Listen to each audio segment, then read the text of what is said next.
வசனத்தின் சுருக்கம். அல்லாஹ் உங்களுக்கு கொடுத்த செல்வத்தில் உங்களில் சிலரை விட சிலரை மேன்மையாக்கினான். அந்த மேன்மை பெற்றவர்கள் தங்கள் செல்வத்தை சரிசமமாக பிறரிடம் கொடுப்பதில்லை. அப்படியிருக்க இறைவனுக்கு மட்டும் ஏன் இணையை ஏற்படுத்துகிறார்கள்? அவர்கள் அல்லாஹ்வின் அருளை நிராகரிக்கிறார்களா?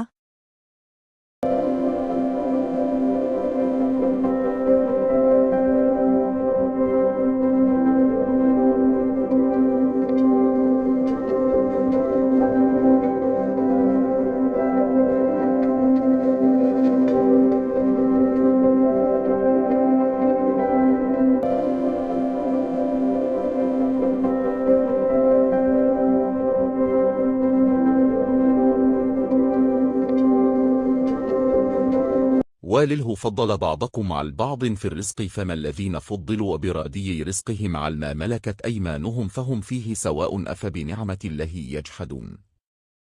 இன்னும் அல்லாஹ் வாழ்வாதாரத்தில் ரிஸ்க் உங்களில் சிலரை விட மேன்மையாக்கி வைத்துள்ளான்.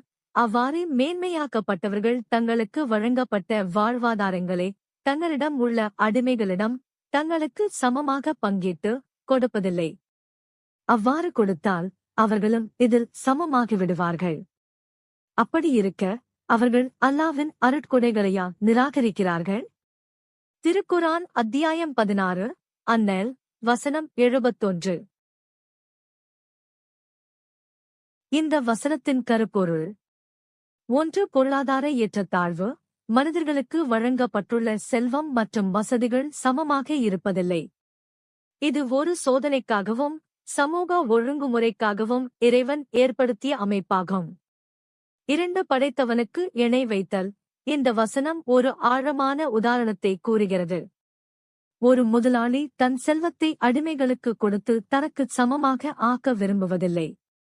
அப்படியிருக்க அல்லாஹ்வின் படைப்புகளையும் அவனுடைய அடிமைகளையும், உதாரணமாக சிலைகள் அல்லது மனிதர்கள், இறைவனுக்கு நிகராக சமப்படுத்துவது எவ்வளவு பெரிய தவறு என்பதை இது சுட்டிக்காட்டுகிறது. 3. நன்றி மறத்தல்.